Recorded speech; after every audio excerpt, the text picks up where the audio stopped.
Well, hello there. How are you? My name is Paula and I'm a visual artist. And if you're watching this video thinking, I'd love to do something like that, but is it too late to start my own YouTube channel? Am I too old? Let me tell you, you are not too old and it is never too late. In fact, starting a YouTube channel at your age could be one of the most empowering, fulfilling, and exciting things that you do. So grab a cup of coffee and let's talk about why you should go for it despite the fear. So let's start with the elephant in the room, that big looming word that's only a little 4-letter word. Fear, but it's huge. Fear of being judged, fear of not being tech savvy enough, fear of what I look like, fear of what people will think. And believe you me, I've been there over and over many times. And when I first thought about starting a YouTube channel, it was a good few years ago, and I had this running list of reasons why I shouldn't do it. And they were all the things that were holding me back. The things that I would tell myself about I'm not confident in front of the camera and I don't know how to edit videos. What kind of kit do I need? Like, who would even watch me? These are all the things that have gone through my head. And I'm sure that if you're thinking these things, they sound very familiar to you as well. But the thing is, those are fears and they are stories. They're just fears. They're stories we tell ourselves. They're not facts. And the only way to get past them is to start. And fear and courage coexist together. In order to step into your courage and your bravery, you're kind of bringing that fear along with you, but the fear is not going to go away and you get better as you go along. And imagine what could happen if you could replace that fear with curiosity. So instead of asking, like, what if I fail? Ask yourself, well, what if this changes everything? What if this is one of the best decisions that I've ever made? And you might be thinking, why would anyone care what I have to share? The internet is already full of artists sharing their work. But here's the truth. No one has your unique voice, your life experience, or your perspective. An author who's writing a book has so many other authors who are also writing books. You walk into a library and there's thousands and thousands of books to choose from, but the author still writes the book. Now, I'm sure they have their own fears to contend with.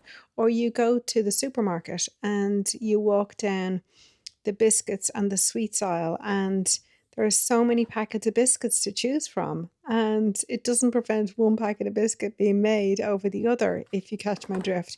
Maybe that's not a very good analogy, I don't know, but you understand what I mean. Beyond your 40s, you've probably learned so much. Your skills, lessons, stories that someone out there can really relate to and would really love to hear about. Whether you're an artist, a craft maker, a cook, or a storyteller, your journey could really inspire someone else to take their first step. And think about it.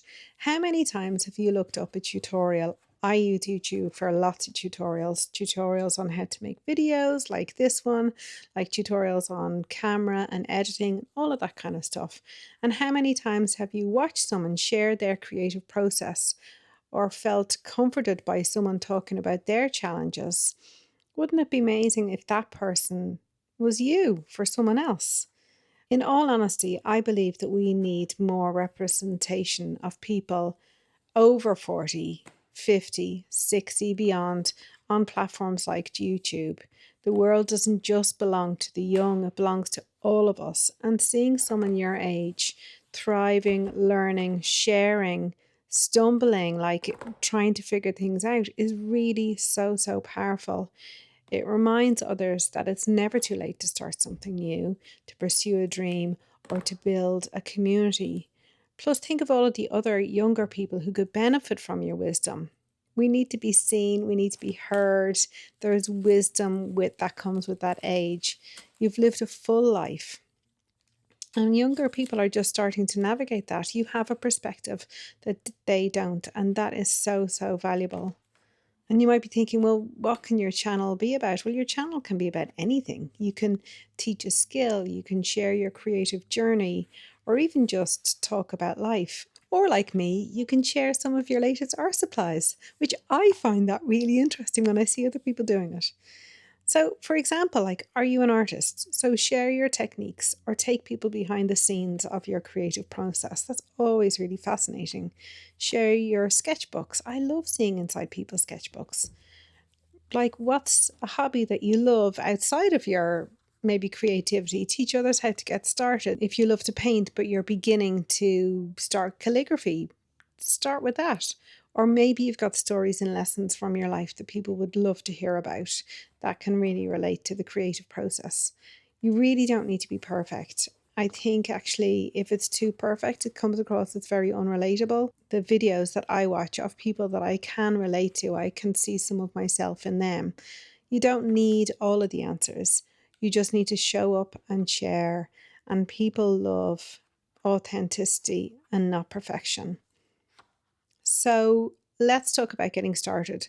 First, you don't need fancy equipment. One of the things that I get asked a bit over this last while is, what camera do I use? I use my iPhone, and as I've said before, it's an old iPhone. It's an iPhone 12. The camera is very adequate, and I haven't bought anything other than the microphone that I've now started using and also a tripod stand. So just start with what's in your hand. And if that means that you don't have a tripod and you're holding the camera, that's fine. Or you just makeshift something, that is fine. What I would say is find a quiet, well-lit spot. Now, for me, quiet sometimes doesn't always work because we've got kids and we've got dogs. I try my best. Sometimes there's a little bit of background noise, but what I would say is a well-lit spot is really essential. Natural light works wonders. And just start recording. And then remember, it doesn't have to be perfect. Your first few videos might feel awkward, and that's okay. And when I first started being in front of the camera, I was very awkward, but I've been doing it for a long time. I've done it for a long time on Instagram and now on YouTube as well. But I still feel a little bit awkward, and sometimes I stumble over my words, and that's fine. Every YouTuber you admire started exactly where you will be starting. So keep that in mind. It's a learning curve. And third, plan content you're excited about. So talk about the things that you feel like you're excited about and they challenge you and you've grown from that. Things that light you up. What do you love to share? And start there. And I can guarantee you, if you're passionate about it, there is somebody out there who will feel exactly the same way. Your audience will feel that energy that you feel passionate about as well.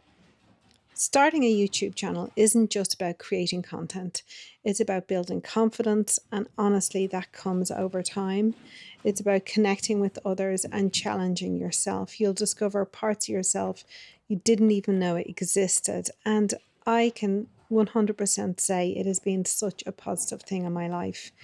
It's not just about giving, it's also about receiving. You'll build a community, make new connections, and find people who really appreciate what you bring to the table. There is room at the table for everyone, and this is what I always say to myself as a reminder.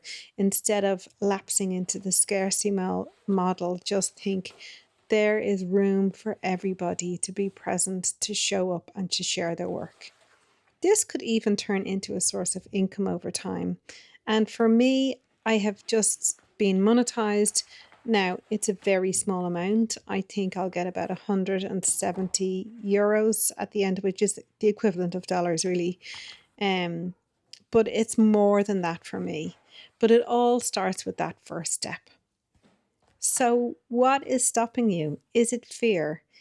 Take a moment to jot down just 3 ideas for your first video. What are you excited to share? What are you passionate about?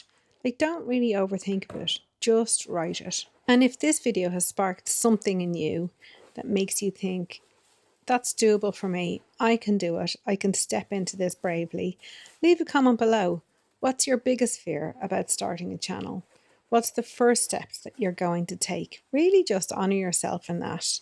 Don't look back with regret, but just forge ahead with it. And really, let's support each other on this journey.